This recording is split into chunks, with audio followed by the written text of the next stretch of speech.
Students, চলে এসেছি আজকে আর একটা নতুন ক্লাস নিয়ে। ক্লাস 12-এর একটা খুব ইন্টারেস্টিং বিষয়, যেটা প্র্যাকটিক্যালও আছে, যেটা হচ্ছে তোমাদের থিওরিতেও আছে। তোমরা ক্লাস করতে পারছো না, প্র্যাকটিক্যাল করতে পারছো না, কিন্তু আফসোস নেই, আজকে আমরা এই ক্লাসের মাধ্যমে নতুন একটা জিনিস করবো, সেটা হচ্ছে মিটার ব্রিজ। মিটার ব্রিজটা খুব interesting. Metre bridge metre bridge হচ্ছে একটা অ্যাপ্লিকেশন দিক। হুইস্টন ব্রিজেরই একটা অ্যাপ্লাইড ইনস্ট্রুমেন্ট, মানে হুইস্টন ব্রিজের নীতিটা অ্যাপ্লাই করে এই ইনস্ট্রুমেন্টটা তৈরি করা হয়েছে। হুইস্টন ব্রিজের নীতি আমরা আগের দিন পড়েছি। হুইস্টন ব্রিজের নীতি অ্যাপ্লাই করে দুটো যন্ত্র প্রধানত তৈরি করা হয়, একটা হচ্ছে হুইস্টন ব্রিজ আর একটা হচ্ছে পোস্ট অফিস বক্স।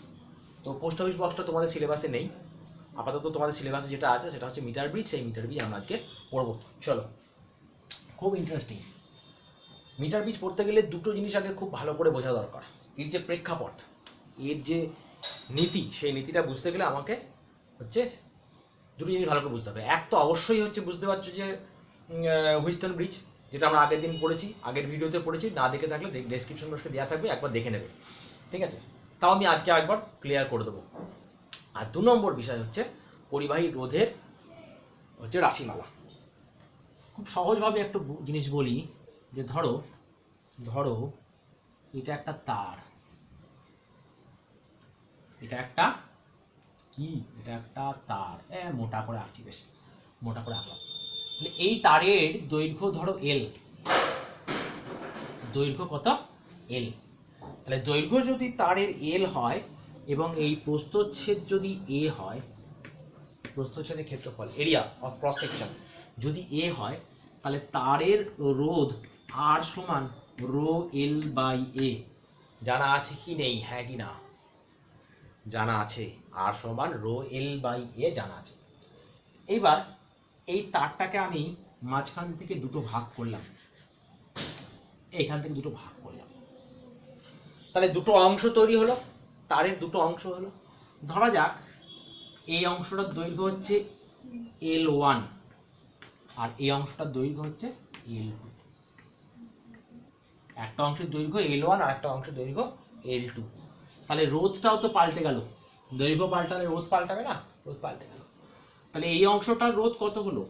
R1 সমান রো L1 বাই এ। এ তো পাল্টায়নি, রো তো পাল্টায়নি, পদার্থ উপাদানের প্রকৃতির উপর নির্ভর করে, পাল্টায়নি। তাহলে R1 সমান রো এল বাই এ। এই দিকের উপাদান কত? রোধ কত? R2 সমান রো L2 বাই এ। তাহলে R1 বাই R2 সমান কি লিখতে পারি বলো দেখি? R1 বাই R2 লিখতে পারি খুব সহজভাবে। দেখো, রো আর এ কেটে যাবে, কেটে গিয়ে হয়ে যাবে L1 by L2, L1 by L2। এইবার আরেকটু সহজ করে বলি, যদি এই গোটা তারটার দৈর্ঘ্য এইরকম না হয়, যদি গোটা তারটার দৈর্ঘ্য 100 সেন্টিমিটার বা 1 মিটার হতো, এই তারটার দৈর্ঘ্য যদি 100 সেন্টিমিটার বা 1 মিটার হতো, তাহলে এই দৈর্ঘ্যটা যদি হতো এল, তাহলে এই দৈর্ঘ্যটা কত হতো?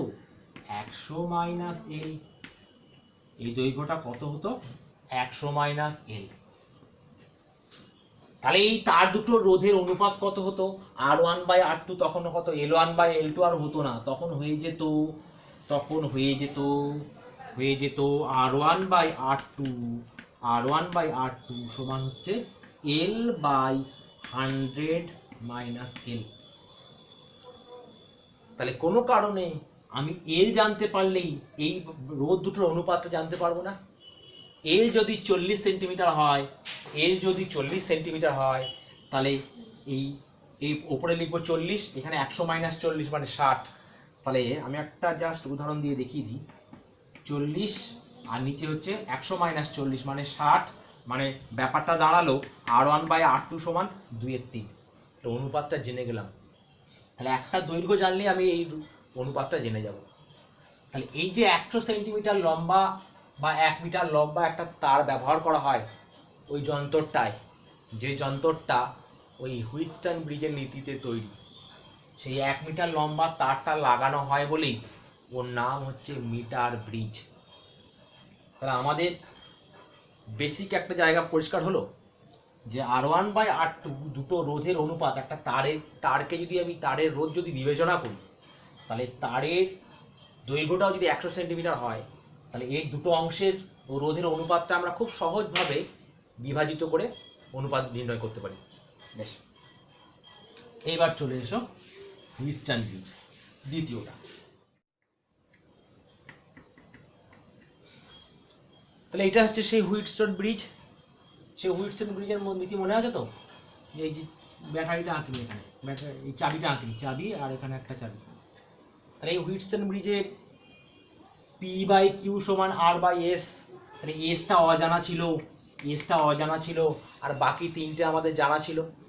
P আর Q আগে থেকেই জানা ছিল, আর আমরা সেই চেঞ্জ করে করে কলকাঠি নেড়ে নেড়ে আরটা জানছিলাম এবং দেখছিলাম যে কখন এই ডিফ্লেকশনটা জিরো হয়, কখন ওটাকে বলা হয় নাল কন্ডিশন বা ব্যালেন্স কন্ডিশন।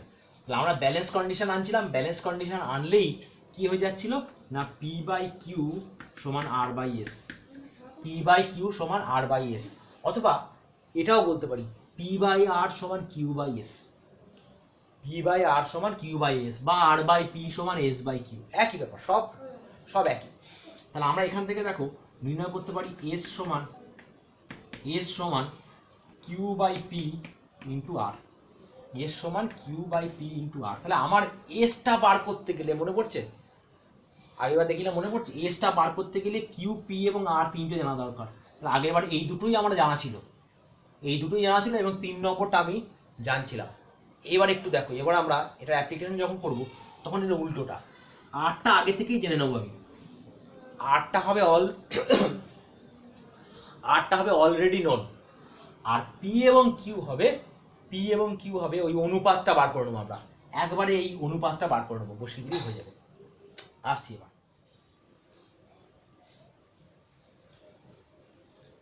তাহলে চলে এসছি। এই হচ্ছে হুইটস্টোন ব্রিজ, এই হচ্ছে মিটার ব্রিজ। তাহলে হুইটস্টোন ব্রিজের পি, কিউ আর এসটা অজানা ছিল। এইখানে দেখো আমি রোধগুলো এখন আঁকিনি, এইখানে একটা এই হুইটস্টোন ব্রিজের কোনটা, মিটার ব্রিজের কোনটাকে একটু বলে দিই। সেই যে প্রথমেই যে তারটা আমি আঁকলাম, যে বললাম 1 সেন্টিমিটার 100 সেন্টিমিটার দৈর্ঘ্য বা 1 মিটার দৈর্ঘ্য একটা তার, ঠিক আছে, যার জন্য নাম হচ্ছে মিটার ব্রিজ। সেইটা হচ্ছে এই দেখো লাল দিয়ে এঁকেছি, এইটা হচ্ছে সেই 1 মিটার তার বা 100 সেন্টিমিটার তার, এবং সেই তারের সঙ্গে একটা স্কেল রাখা আছে, একটা মিটার স্কেল রাখা আছে। আমি মোটামুটি বোঝানোর জন্য যেটুকু এঁকেছি। তাহলে আমি তারের দৈর্ঘ্যটা কোনখানে কত এই স্কেল থেকে পেয়ে যাব, তারের দৈর্ঘ্যটা কোনখানে কত সেটা আমি স্কেল থেকে পেয়ে যাব। এইবার এইখানে কয়েকটা পাত লাগানো আছে, 1, 2, 3টে পাত লাগানো আছে। এল শেপের হচ্ছে 2খানা পাত লাগানো আছে, আর একটা মোটামুটি আই শেপের পাত লাগানো আছে। এই পাতগুলো তৈরি হয় তামার বা পিতলের, যাতে এদের রোধের মান খুব কম হয়। তামার বা পিতলের পাত, এদের রোধের মান খুব কম হয়। আর এই যে মূল তারটা, এটা নেওয়া হয় হচ্ছে ম্যাঙ্গানিন বা কনস্ট্যান্টারের তার নেওয়া হয়, যাতে এর রোধ উষ্ণতা বৃদ্ধিতে কোনো পরিবর্তন না হয়। আমরা আলোচনায় আসবো তারপরে আবার। তো এইখানে তার সঙ্গে একটা স্কেল লাগানো আছে, আর এই যে হচ্ছে সেই ব্যাটারি, আর এই হচ্ছে সেই মাঝখানে গ্যালভানোমিটার, এই যে সেই ব্যাটারি, আর এই হচ্ছে গ্যালভানোমিটার। আর এখানে দুটো গ্যাপ রাখা আছে, দেখো শূন্য স্থান। তাহলে এটাকে বলা হয় বাম ফাঁক, এটাকে বলা হয় ডান ফাঁক, এটাকে বলা হয় left gap, right gap. Left গ্যাপে একটা, আগে আমি লেফট গ্যাপ দিয়ে বলি, জানা রোধ। এইখানে একটা রেজিস্ট্যান্স বক্স লাগানো থাকে, রেজিস্ট্যান্স বক্স, এটাকে আমি লিখলাম আর, ওই পি কিউ আর এসে আর। তাহলে রেজিস্ট্যান্স বক্স হচ্ছে একটা বক্স, সেখানে অনেকটা চাবির মতন সব চাবি ভরা থাকে, সেই চাবি যেটা তুমি প্লাগ আউট করবে সেই রোধটা কার্যকর হবে। তুমি ধরো এখান থেকে এই বক্স থেকে এই ওপর থেকে দেখলে এটাকে এরকম ভাবে এরকম দেখতে লাগে। এগুলো সব একটা সেই সাইকেলের চাবির মতন, এখনকার সাইকেলে মোটরসাইকেলের চাবিগুলো যেমন হয়, এরকম করে তুমি টেনে তুললে, যখনই যেটা তুললে এখানে একটা ছিদ্র দেখা যাবে, তখন ধরো তুমি 2 ওহম তুলেছো, তার মানে কি বাকিগুলো রোধ নেই, ওইখানে শুধু 2 ওহমটা কার্যকরী। তাহলে আমি এক্সপেরিমেন্টের শুরুতেই আমি প্রথমে এই রেজিস্ট্যান্স বক্স থেকে একটা রোধ তুলে নিলাম, তাহলে আমি তো দেখতেই পাবো যে আমার এই রোধটা কতটা তুলেছি, তাহলে এটা আমার জানা রোধ হলো, এটা আমার জানা রোধ হলো। নেক্সট হচ্ছে অজানা রোধটাকে আমি এইখানটা রাখলাম, অজানা রোধটাকে এইখানটায় রাখলাম। অজানা রোধটা আমরা হুইস্টন ব্রিজে কি নাম দিয়েছিলাম? এস। তাহলে এখানেও নাম দিলাম এস। তাহলে আর এবং এস, এই মনে হচ্ছে এই এস তো এখানে ছিল, এস ওপরে কোথায় গেল? কিছুই না, আমি এটাকে ঘুরিয়ে দিলাম। তাহলে ঘুরিয়ে দিলে এইটাকে সেটাকে যদি ঘুড়ি মনে করো, সেই বিশ্বকর্মা পুজোয় ঘুড়ি ওড়ায় না, সেই ঘুড়ি মনে করো, সেই ঘুড়িকে যদি আমি এটা লেজের দিকটা আমি উল্টে দিলে কি হয়ে যাবে? উল্টে নাও, কোনো অসুবিধা নেই। তাহলে এস এখানে চলে গেল, আর এখানে চলে গেল, পি এখান থেকে এখানে চলে এলো, কিউ এখান থেকে এখানে চলে এলো। এবার এর সঙ্গে মিলিয়ে মিলিয়ে দেখো, এই দেখো আর ওপরে, এস এখানে, তাহলে পি আর কিউ কোথায় গেল? পি আর কিউ হচ্ছে এই একটা অংশ, তারের একটা অংশ পি আর একটা অংশ কিউ। তাহলে এইবার আমার কাজ কি হবে? এইবার আমার কাজ কি হবে? এইবার আমার কাজ হবে যে এই সূত্রটা পি বাই কিউ সমান আর বাই এস, সেই সূত্রটা আমি অ্যাপ্লাই করব। সেই সূত্রটা অ্যাপ্লাই করা যায় কখন? ভালো করে বোঝো কিন্তু, যে আমাকে এই সূত্রটা কীরকম, আর বাই এস সমান পি বাই কিউ, মানে সূত্রটা P by Q R by S ওইভাবে মনে রাখবে না, মনে রাখবে শুধু এইভাবে যে ওপর বাই ওপর সমান নিচে বাই নিচে, বা ওপর বাই নিচে সমান ওপর বাই নিচে। সূত্রটা কি দাঁড়ালো? আর বাই এস সমান পি বাই কিউ, বা আর বাই পি সমান এস বাই কিউ, বা এই উল্টোটাও তুমি মনে করতে পারো। তাহলে সেই সূত্রটা এই ওপর বাই ওপর সমান নিচে বাই নিচে, সেটা কিভাবে করা যায়, কখন অ্যাপ্লাই করা যায়? যখন গ্যালভানোমিটারের মধ্যে দিয়ে ডিফ্লেকশন শূন্য, যখন গ্যালভানোমিটারের মধ্যে কাঁটাটা এরকম থাকে, তাই না? গ্যালভানোমিটারে কাঁটার ডিফ্লেকশন যখন শূন্য, তখন ব্যালেন্সড কন্ডিশন, সেই ব্যালেন্সড কন্ডিশনে হচ্ছে আমরা এই হুইস্টন ব্রিজের নীতিটা এখানে অ্যাপ্লাই করতে পারি। ধরে নেওয়া যাক যে আমি এইরকমভাবে এটাকে স্লাইড করছি, এখানে একটা জকি থাকে, আমি বলতে ভুলে গেছি, এটা জকি মিনস হচ্ছে স্লাইডিং কি। স্লাইডিং কি কাকে বলি? ধরো স্লাইডিং কি হচ্ছে এই তারের ওপর দিয়ে নিয়ে যাওয়া যাবে, তাহলে এরকমভাবে যাচ্ছে তারের ওপর দিয়ে, তুমি যখন ট্যাপ করবে তখন এই তারের সঙ্গে টাচ করবে, ওপর দিয়ে ঘুরে বেড়াচ্ছে, দেখো দেখা যাচ্ছে ঠিক তারের ওপর দিয়ে এরকম ঘুরে বেড়াচ্ছেন, টাচ না করে ঘুরে বেড়াচ্ছে। তুমি এখানে ওপর দিয়ে সরিয়ে নিয়ে যেতে পারো, তুমি এবার সরিয়ে নিয়ে গেলে যেখানে ট্যাপ করবে সেখানটায় টাচ হবে, সেখানটায় কানেক্ট হবে। অনেকে আবার দেখছি এক্সপেরিমেন্ট করতে গিয়ে অনেকে আবার কি করে, এক্সপেরিমেন্ট করতে গিয়ে এটা চেপে ধরে ঘষে, এরকম করে চেপে ধরে ঘষা যাবে না, চেপে ধরে এরকম করে ঘষা যাবে না। তুমি এর উপরে থাকবে জকিটা, তুমি এরকম করে নিয়ে যাবে, নিয়ে গিয়ে যেখানটা প্রয়োজন হবে সেখানটা ট্যাপ করে করে দেখবে যে ব্যালেন্স কন্ডিশন হচ্ছে কিনা, মানে নাল পয়েন্ট আসছে কিনা, ডিফ্লেকশন জিরো হচ্ছে কিনা। তো যাই হোক, তারপর আমাদের কাজ হচ্ছে এই জকিটাকে সরিয়ে নড়িয়ে ডিফ্লেকশন চেক করব। এবং প্রথম কাজ হচ্ছে, যদি এটা আমি প্র্যাকটিক্যালের জন্য বলছি, প্র্যাকটিক্যালে যদি করতে যাবে তখন প্রথম কাজ হচ্ছে আমাদের, যখন প্র্যাকটিক্যাল করবে এই জকিটাকে একদম বাঁ দিকে নিয়ে চলে আসবে, সব সেট আপ তৈরি করে নির্দিষ্ট একটা রেজিস্ট্যান্স এখান থেকে তুলে জকিটাকে একদম বাঁ দিকে নিয়ে চলে আসবে, বাঁ দিকে নিয়ে এসে একবার ট্যাপ করবে, ট্যাপ করে দেখবে যে গ্যালভানোমিটারে কাঁটা মনে করো ডান দিকে ঘুরছে, তাহলে জকিটাকে নিয়ে গিয়ে একদম ডান দিকে নিয়ে চলে যাবে, দেখবে যে গ্যালভানোমিটারে কাঁটা বাঁ দিকে ঘুরছে কিনা। তাহলে এই জকিটাকে যখন বাঁ দিকে নিয়ে এসেছিলাম তখন গ্যালভানোমিটারে কাঁটা যদি ডান দিকে ঘোরে, জকিটাকে যখন ডান দিকে নিয়ে যাবে গ্যালভানোমিটারে কাঁটা যেন বাঁ দিকে ঘোরে, তাহলে বুঝবে এই এক্সপেরিমেন্টের সেট আপ ঠিক আছে। এবং এখানেও যদি বাঁ দিকে ঘোরে, ওদিকেও যদি বাঁ দিকে ঘোরে, তাহলে বুঝবে যে সেট আপে কোথাও গন্ডগোল আছে। এবং বিশেষ করে রেজিস্ট্যান্স বক্সে দেখবে রেজিস্ট্যান্স ঠিকঠাক তোলা আছে কিনা এবং এই কানেকশানগুলো ঠিকঠাক আছে কিনা। যাই হোক, এবার আমি এক্সপেরিমেন্ট শুরু করলাম, তাহলে আমি সরাচ্ছি, ট্যাপ করছি, গ্যালভানোমিটারে কাঁটা বিক্ষেপ হচ্ছে, তাহলে ওই পি বাই কিউ সমান আর বাই এস ওই ব্যবহার করা যাবে না, ওপর বাই ওপর নিচে বাই নিচে ব্যবহার করা যাবে না। এরকম করতে করতে সরাতে মনে করো এই কন্ডিশনটায়, এই পয়েন্টটা এসে গ্যালভানোমিটারে কাঁটা এরকম হয়ে গেল, তাহলে নো ডিফ্লেকশন, ব্যাস ওইখানটা আমি ট্যাপ করতে থাকবো, গ্যালভানোমিটারে কাঁটা ডিফ্লেকশন, আমি আর সরবো না, এই নড়াচড়ার ব্যাপারটা বন্ধ হয়ে গেল। এই নড়াচড়ার ব্যাপারটা বন্ধ হতে একটা ইয়ে মনে পড়ছে, আমার একটা ঘটনা মনে পড়ছে, একটা জোকস বা ঘটনা মনে পড়ছে। এখন একজন ইয়ে বাজাচ্ছে, গিটার বাজাচ্ছে এরকম করে টুং করে গিটার বাজাচ্ছে, আর এরকম হাতটা নিয়ে এরকম করছে, ঠিক আছে। আর আরেকজন একতারা বাজাচ্ছে, একতারা হয় না, এইরকম একতারা হয় গো, এরকম একতারা হয় না, সে একতারা তার নিয়ে এক জায়গায় বাজাচ্ছে, সে এরকম টুং টুং টুং করে একতারা বাজাচ্ছে।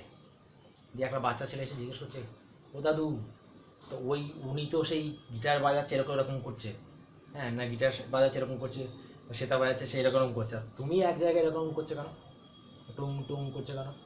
তা তখন সে দাদু বলছে যে ও হচ্ছে সুর খুঁজে বেড়াচ্ছে, আর আমি তো সুর পেয়ে গেছি, টুং টুং টুং, ও সুর খুঁজে বেড়াচ্ছে ওই জন্য হাতটা নাড়াচ্ছে, আর আমি তো সুর পেয়ে গেছি এইখানটায়, টুং টুং। তাই এই হচ্ছে সেই সুর পাওয়ার ব্যাপার। দেখো এই যখন তুমি খুঁজে পাবে না, সুর খুঁজে পাবে না, তখন তুমি এই এদিক এদিক করছো, যখন তুমি পেয়ে গেলে টুং টুং করছো, মানে কি আর কাঁটার ডিফ্লেকশন হচ্ছে না, মানে তুমি সুর খুঁজে পেয়ে গেছো। তাহলে এইবার আমি চট করে এই দৈর্ঘ্যটা মেপে নেবো। তাহলে ধরা যাক এই দৈর্ঘ্যটা হচ্ছে এল, এই দৈর্ঘ্যটা হচ্ছে এল, তাহলে এই পাশের দৈর্ঘ্যটা কত হবে, 100 মাইনাস এল। কত হলো, 100 মাইনাস এল। ব্যাস, আমি ওপর নিচে সব কটা পেয়ে গেছি। দেখো এলটা কিন্তু আমি এই স্কেল থেকেই মেপে ফেলতে পারছি, আমার অজানা নয় কিন্তু। তাহলে এল যদি 40 হয়, এটা 60, তাহলে আমার এল জানা হয়ে গেল, 40 জানা হয়ে গেল, 60 জানা হয়ে গেল, এটা আগে থেকে জানা, এটা অজানা, ব্যাস বসিয়ে দাও, হয়ে যাবে। তাহলে বসিয়ে দিলে ওপর বাই ওপর সমান নিচে বাই নিচে, বা এইটা বাই এইটা সমান এটা বাই এটা, যা খুশি। তাহলে আমি এটাই করি প্রথমে। তাহলে আর বাই এস ওপরে বাঁ দিক বাই ডান দিক সমান নিচে বাঁ দিক বাই ডান দিক সমান এল বাই 100 মাইনাস এল। দেখো ঠিক আছে কিনা? তাহলে এস বাই আর সমান কত হবে, 100 মাইনাস এল বাই এল। তাহলে এস সমান 100 minus L by L into R. দেখো সমীকরণটায় আমার কিন্তু এই সমীকরণটা আমার কিন্তু এল জানা আছে, স্কেল থেকে পেয়ে গেছি, আর আরও জানা আছে, আমি নিজেই এখান থেকে প্লাগ আউট করেছি। তাহলে এল জানা আর জানা মানটা বসালে আমি কিন্তু এস পেয়ে যাব। তাহলে এইটা হচ্ছে অজানা রোধ নির্ণয়ের পদ্ধতি, এবং প্র্যাকটিক্যালটা খুব সহজ।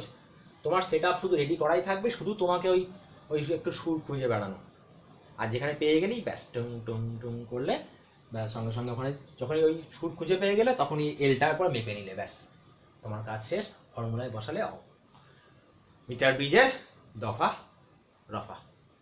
এখানে আরেকটা ব্যাপার বলার আছে, যে এই যে এর অনেক রকম ত্রুটি দেখা যায়, সেই ত্রুটিগুলো দূর করতে গেলে, যেমন অন্যতম ত্রুটি হচ্ছে, এই প্রসঙ্গে বলি যে তুমি স্কেল থেকে মনে করো এটা পেলে 40 সেন্টিমিটার, কত পেলে, এল এর মান তুমি পেলে হচ্ছে 40 সেন্টিমিটার। তুমি তো চোখ বন্ধ করে মাপছো না, তুমি তো স্কেল থেকে মাপছো। স্কেল থেকে যখন মাপছো তখন তো স্কেলের দৈর্ঘ্যটা এবং এই তারের দৈর্ঘ্যটা পুরোপুরি সমান হতে হবে, স্কেলের জিরো দাগ তারের জিরো দাগ থেকে সমান হতে হবে। কিন্তু সব সময় হয় কি, সামান্য একটু এদিক ওদিক থাকতেই পারে। তুমি তো স্কেলকে বিশ্বাস করছো, কিন্তু তুমি স্কেলকে বিশ্বাস করে 40 লিখছো, কিন্তু বাস্তবে সেটা 39.5 তো হতে পারে, বা 39.8ও হতে পারে, 40.2ও হতে পারে, যা খুশি হতে পারে। সেই যে সামান্য ফারাক থেকে যাচ্ছে, একটা ডিফারেন্স থেকে যাচ্ছে, সেইটা করার জন্য কি করা হয়, এই আর এবং এস কে একটু পাল্টাপাল্টি করে দেওয়া হয়। এস কে খুলে এইদিকে লাগানো হয়, এদিকে লাগানো হয়, এবং রেজিস্ট্যান্স বক্সকে এদিকে নিয়ে যাওয়া হয়। তাই এস এদিকে আর ওদিকে দিয়ে, তাহলে প্রথমবার একবার আর এবং এস দিয়ে একটা মান নির্ণয় করলাম এস এর, এবং এই পাল্টাপাল্টি করে আরেকবার মান নির্ণয় করলাম, দিয়ে দুটোর গড় করলে প্লাস ভুল আর মাইনাস ভুল কেটে 0 হয়ে যাবে, এবং গড় করলেই আমরা সঠিক মান পেয়ে যাব। এবার এই ক্ষেত্রে সমীকরণটা কিরকম আসবে দেখো, ওপর বাই নিচে সমান ডান দিকে ওপর বাই নিচে, তাহলে কি আসবে দেখো, বা ওপর বাই ওপর সমান নিচে বাই নিচে, যা খুশি। তাহলে এস বাই আর, আগের মতো যেটা করো সেটা আগের মতনই করি, এস বাই আর সমান L by 100 minus L, S by R সমান এল বাই 100 মাইনাস এল। তাহলে এস বাই আর সমান এল বাই 100 মাইনাস এল, তাহলে এস সমান L by 100 minus L into R, S সমান L by 100 minus L into R. এটাও কিন্তু Wheatstone bridge কি বলে মিটার ব্রিজের একটা শর্ত বা নীতি। এর সাহায্যেও কিন্তু আমরা এস এর মান বার করতে পারি। যখন এসকে তুমি লেফট গ্যাপে রাখবে বা গ্যাপ 1-এ রাখবে আর তখনকার ফর্মুলা, আর এসকে যখন তুমি রাইট গ্যাপে রাখবে তখন হচ্ছে আগেরটা। এবার মিটার ব্রিজ সম্পর্কে আমরা কিছু প্রশ্ন আলোচনা করব। 1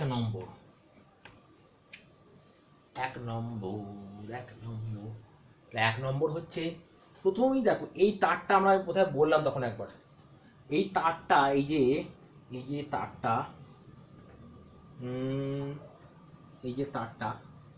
ম্যাঙ্গানিন বা কনস্ট্যান্টানের তার নেওয়া হয়।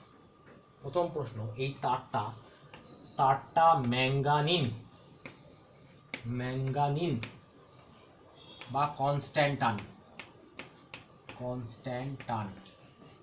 ম্যাঙ্গানিন বা কনস্ট্যান্টানের তার নেওয়া হয়। কেন নেওয়া হয় না, ম্যাঙ্গানিন বা কনস্ট্যান্টানের আলফা হচ্ছে পজিটিভ কিন্তু খুব কম। আলফা মানে কি? আলফা মানে হচ্ছে রোধের উষ্ণতা গুণাঙ্ক। মানে একক উষ্ণতা বৃদ্ধিতে একক রোধে কি পরিমাণ রোধের বৃদ্ধি পায় তাকে বলা হয় আলফা। এদের আলফার মান খুব কম, ফলে এই যখন এর মধ্যে দিয়ে তারের মধ্যে দিয়ে তড়িৎ প্রবাহিত হবে, তাহলে তারটা যাতে গরম না হয়, গরম হলে তো রোধ পাল্টে যাবে। তাহলে যদি গরম হয়, তারটা যদি গরম তো হবেই একটু, তাহলে গরম হলেও কিন্তু এদের রোধ পাল্টাবে না।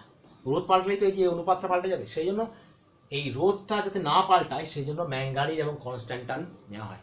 খুব গুরুত্বপূর্ণ, খুব আসে দেখবে প্রশ্নটা, যে মিটার ব্রিজের তারটা ম্যাঙ্গানিনের তার নেওয়া হয় কেন বা কনস্ট্যান্টানের তার নেওয়া হয় কেন। তাহলে কি বলবো, যে এদের হচ্ছে রোধের উষ্ণতা গুণাঙ্ক পজিটিভ কিন্তু খুব কম, ফলে তারের মধ্যে দিয়ে যখন তড়িৎ প্রবাহিত হয় তখন রোধের বৃদ্ধির পরিমাণ খুব কম হয় এবং ভুল হওয়ার সম্ভাবনা কি খুব কম থাকে। তাহলে পরের প্রশ্ন, তামার এই পাতগুলো নেওয়া হয় কেন? এর সঙ্গে সংযুক্ত যে পাতগুলো, সেই পাতগুলো তামার বা পিতলের নেওয়া হয় কেন? কারণ তামার বা পিতলের পাত হচ্ছে 2 নম্বর প্রশ্ন, তামার বা পিতলের পাত হচ্ছে রোধ খুব কম। তামা বা পিতল এদের রোধ নগণ্য।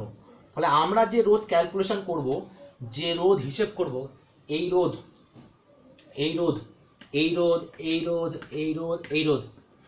রোধগুলোর মধ্যে এদের কোনো হিসেব আমরা ধরবো না, এদের কোনো হিসেব কিন্তু আসবে না, কারণ এদের রোধ খুব কম।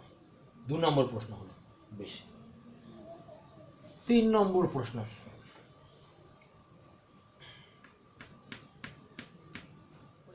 সি মানে কমিউটেটর।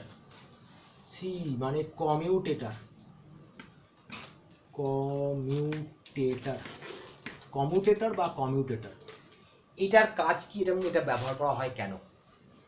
কমিউটেটর হচ্ছে একটা চাবি যার সাহায্যে আমরা হচ্ছে তড়িৎ প্রবাহ মাত্রাকে উল্টো দিকে করতে পারি। এর সাহায্যে তড়িৎ প্রবাহ মাত্রা একবার এই দিক দিয়ে যাবে, এদিক থেকে এই দিক দিয়ে যাবে, ঠিক আছে।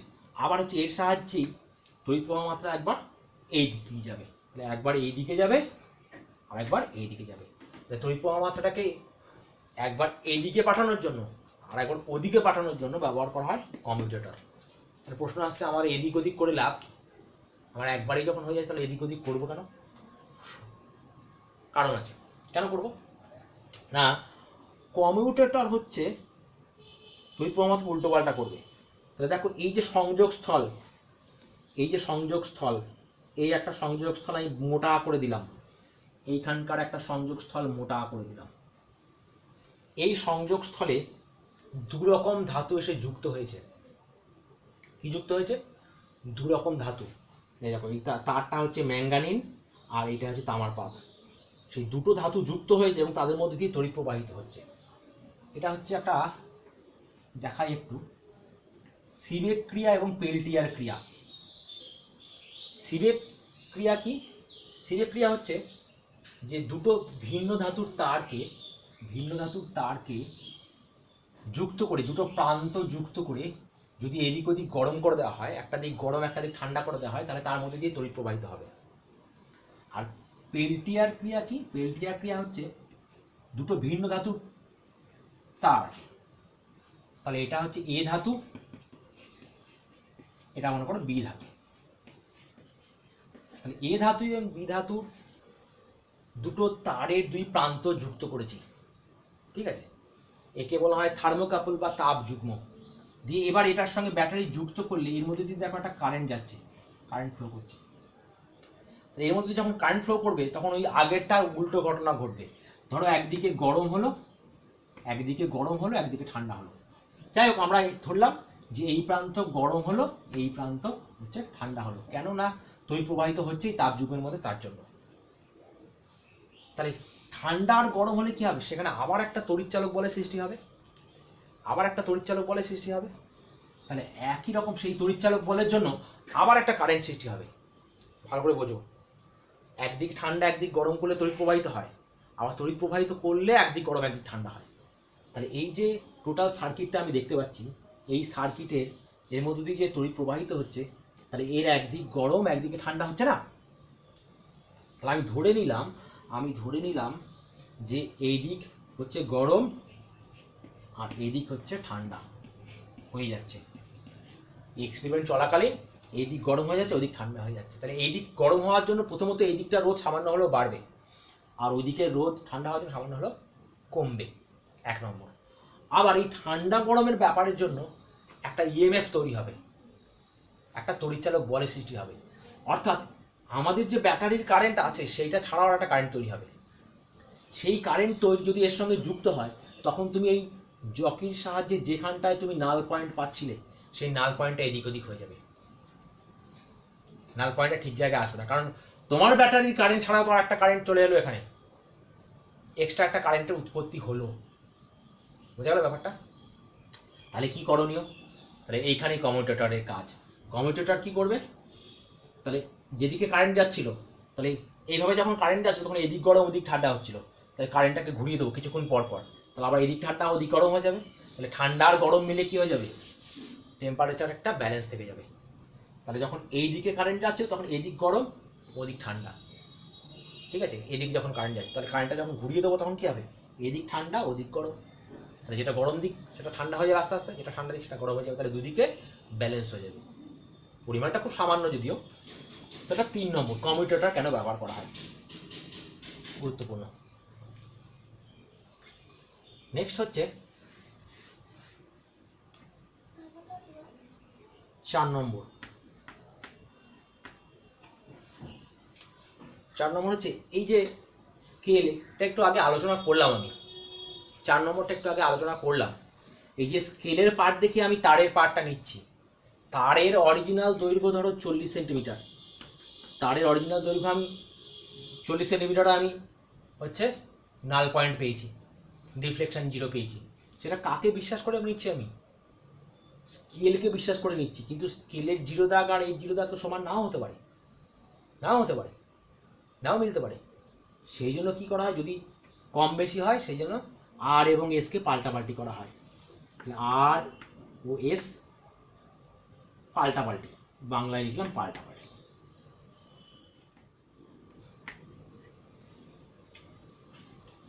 নেক্সট আমরা যে ত্রুটিটা পড়বো সেটা হচ্ছে এন্ড কারেকশন, ঠিক আছে।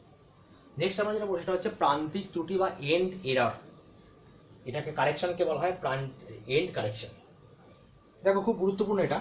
ধরো এইদিকে এস লাগিয়েছি, এইদিকে আর লাগিয়েছি, এইখানে গ্যালভানোমিটার লাগিয়ে এখানে নাল পয়েন্ট পাওয়া হয়েছে, এটা এল, এটা হচ্ছে 100 মাইনাস এল, কেমন? তো এই যে এলটা আমি পেয়েছি আর এদিকে 100 মাইনাস এল পেয়েছি, কিন্তু এখানে এই যে দেখো ওই তামার পাতের সঙ্গে এই তারটাকে ঝাল দিয়ে লাগানো আছে, আর এই দুই প্রান্তে একটু কি দিয়ে লাগানো আছে, সেই আগুন দিয়ে গলিয়ে ঝাল দিয়ে লাগানো আছে। ফলে এইদিকে একটা রোদ সৃষ্টি হয়ে যায়, এই প্রান্তে এবং এই প্রান্তে একটা রোদ সৃষ্টি হয়। প্লাস এই তামার পাতগুলোর রোদ আমরা ধরি না, কিন্তু সামান্য হলেও তো আছে। তামার পাতের রোদ আমরা ধরি না, আর এই যে ঝাল দিয়ে লাগানো হয়েছে তার জন্য প্রান্তে একটা রোদ সৃষ্টি হয়। এই রোদকে বলা হয় প্রান্তীয় রোধ, ঠিক আছে, বা এর জন্য যে ত্রুটি হয় তাকে বলা হয় প্রান্তিক ত্রুটি, এবং এই যে কারেকশন করা হয় তাকে বলা হয় এন্ড কারেকশন বা প্রান্তীয় ত্রুটির সংশোধন। তাহলে আমরা ধরে নিলাম যে এইদিকে হচ্ছে রোধের মান হচ্ছে এক্স, শুধু এক্স বললে ভুল হবে। এইদিকে এই ঝাল দেওয়ার জন্য যে রোধ সৃষ্টি হয়েছে সেটা হচ্ছে এক্স সেন্টিমিটার দৈর্ঘ্যের রোধ। তারের এক্স সেন্টিমিটার দৈর্ঘ্যে যতটা রোধ ততটা পরিমাণ রোধ বৃদ্ধি হয়েছে। আমরা তখন দৈর্ঘ্য অনুপাতে রোধ ধরছি। আর একই রকম ভাবে এই প্রান্তের যে রোধ সৃষ্টি হয়েছে ওই ঝালটাল দেওয়ার জন্য সেটা হচ্ছে ওয়াই সেন্টিমিটার রোধ। ঝাল নুন টক এসব দেওয়ার জন্য এদিকে এক্স সেন্টিমিটার রোধ বেড়ে গেছে, ওইদিকে ওয়াই সেন্টিমিটার রোধ বেড়ে গেছে। তাহলে আমরা কি করব দেখো, আমরা এইবার এদিককার রোধ কিন্তু আর এল থাকলো না, এদিকের রোধ কত হয়ে গেল, এদিককার রোধ হয়ে গেল এল প্লাস এক্স, আর এদিককার রোধ হয়ে গেল 100 মাইনাস এল প্লাস ওয়াই। বোঝা গেল? তাহলে আমরা এবার এই অনুপাতটা বার করব, কিন্তু আমরা দুটো সেট করব। কটা সেট করব? দুটো সেট করব। আর এই দুটো সেট করব বলেই আমরা এটাকে একবার L1 একবার L2 ধরবো। তাহলে প্রথমবারটা ধরি এস বাই, এই যে এস বাই কত রোধ কত এল প্লাস এক্স, কিন্তু প্রথম সেটের তো, তাহলে এটা ধরবো L1 প্লাস এক্স। কত ধরবো? L1 প্লাস এক্স সমান সমান আর বাই কত 100 মাইনাস এল, প্রথম সেটের 100 মাইনাস L1 প্লাস ওয়াই। এটা গেল 1 নম্বর সমীকরণ। আবার 2 নম্বর দ্বিতীয়বার এক্সপেরিমেন্ট করব। দ্বিতীয়বার যে এক্সপেরিমেন্ট করব সেইটা হচ্ছে এটাকে পাল্টাপাল্টি করে। তাহলে সেই পাল্টাপাল্টিতে এইখানে গেল এস, এইখানে গেল হচ্ছে আর। এবার আর সেট করব, সেই সেটের ক্ষেত্রে নতুন দৈর্ঘ্য পাবো। তাহলে সেইটা ধরো L2, তাহলে এটা 100 মাইনাস L2। তাহলে এখন কি হবে? আর বাই L2 প্লাস এক্স সমান সমান S by 100 minus L2 plus y. এটা 2 নম্বর সমীকরণ। দেখো এই সমীকরণ দুটোতে আমি তো আর এস এগুলো সব বার করে ফেলেছি, শুধু এক্স আর ওয়াই অজানা। সমীকরণটাতে এস তো জেনে গিয়েছি, আর তো আমি প্লাগ আউট করেছি, এস আমি জেনে গিয়েছি, আর L1 তো আমি এখান থেকেই দৈর্ঘ্য পেয়ে গেছি। তাহলে শুধু এক্স আর ওয়াই অজানা। আবার 2 নম্বর সমীকরণও তাই, এক্স আর ওয়াই অজানা। তাহলে এই দুটো সমীকরণ সমাধান করলে এক্স এবং ওয়াই এর মান পাওয়া যাবে কি যাবে না? যাবে, এক্স আর ওয়াই মান পাওয়া যাবে। তাহলে আমরা এই সমীকরণ দুটো তৈরি করে আমরা লিখে দেবো যে এই দুটো সমাধান করলে এক্স এর মান পাওয়া যাবে এবং রোধের মান নির্ণয় করা যাবে। তাহলে এন্ড কারেকশন হলো। নেক্সট আমরা কি করব? ভিডিও মনে হচ্ছে অনেক বড় হয়ে গেল, আমরা এটা লাস্ট করব যে এই যে মিটার ব্রিজ, এই মিটার ব্রিজের সেন্সিটিভিটি কিন্তু এই যে সবচেয়ে ভালো সেন্সিটিভ হয় যখন এই রোধগুলো, চারটে রোধ যখন কাছাকাছি মানের হয়। এই দিয়ে কিন্তু আমরা এই মিটার ব্রিজ দিয়ে কিন্তু আমরা খুব নিম্নমানের রোধ, খুব উচ্চমানের রোধ মাপা যাবে না। সেই মনে আছে হুইটস্টোন ব্রিজে আলোচনা করতে গিয়ে বলেছিলাম নিম্নমানের উচ্চমানের রোধ আলোচনা করা যাবে না। এই নিম্নমানের এবং উচ্চমানের রোধ হচ্ছে পরিমাপ করা যায় না। আর এই ব্রিজটা খুব সেন্সিটিভ হয়, সবচেয়ে বেশি ত্রুটিহীন হয় যদি নাল পয়েন্টটা একদম মাঝখানে থাকে। নাল পয়েন্টটা হচ্ছে একদম মাঝখানে থাকে, মানে এদিকে 50 এদিকে 50, 100 সেন্টিমিটার যখন মাঝখানে থাকে। এটা অনেক সময় প্রমাণ আছে যে প্রমাণ করো যে গ্যালভানোমিটার সবচেয়ে বেশি সুবিধা হবে যদি নিষ্পন্দ বিন্দু একদম মাঝখানে, তারের মাঝখানে হয়। তবে এর একটা অসুবিধাও আছে। কি অসুবিধা? যে এই যে নাল পয়েন্ট যদি মাঝখানে হয় তাহলে আর এবং এস এর মান পাল্টাপাল্টি করেও সেই গড় মান একই আসে, তো খুব একটা লাভ কিছু হয় না। তোরা একদিকে ভালো একদিকে খারাপ। তবু আমি বলি তাহলে নাল পয়েন্টটা মাঝখানে কেন হওয়া উচিত, মাঝখানে হলে কি লাভ? তাহলে আমরা এস এর যে সমীকরণটা পেলাম L by 100 minus L into R, ধরো এটা পেলাম। তাহলে আমাকে কি প্রমাণ করতে হবে? আমাকে প্রমাণ করতে হবে যে null point should be in middle, null point should be in middle. তাহলে এটা আমি দুদিকে লগ নিয়ে নিই, তাহলে লগ এস সমান log L by 100 minus L plus into R, গোটাটাকে গুণ করলাম ইন্টু আর। আমি একটু স্টেপ জাম্প করবো, দেখো এইখানে এত আমি লিখতে পারছি না, স্টেপ জাম্প করছি। তাহলে এই লগের গুণ আছে, এটাকে ওইদিকে নিয়ে গেলে কি হবে? Log L by 100 minus L plus log R. আর তো হচ্ছে কনস্ট্যান্ট, আর তো আমাদের জানা, এবং আর হচ্ছে কনস্ট্যান্ট। তাহলে এর ডিফারেন্সিয়েট করলে কিন্তু 0 হবে, খেয়াল রেখো। তাহলে এবার আমি ডিফারেন্সিয়েট করছি, ডিফারেন্সিয়েট করলে এটা কি হবে? Delta S by S dS by S, লগের 1 বাই এস, সিঙ্গেল ডেরিভেটিভ করছি, ডিফারেন্সিয়েট করছি। তাহলে এটা কত হবে? এই যে আরেকটা স্টেপ করলে ভালো হতো, বেশ আমরা আরেকটা স্টেপ করে নিই। লগ এস, তোমাদের বুঝতে সুবিধা হবে, স্টেপ জাম্প করবো না। Log L minus log 100 minus L plus log আর। আরেকটা স্টেপ করি। তাহলে এবার দেখো ডিএস বাই এস, এটাই কিন্তু সেই ত্রুটি, ডিএস বাই এস মনে পড়ছে ক্লাস 11 তোমরা পড়েছো।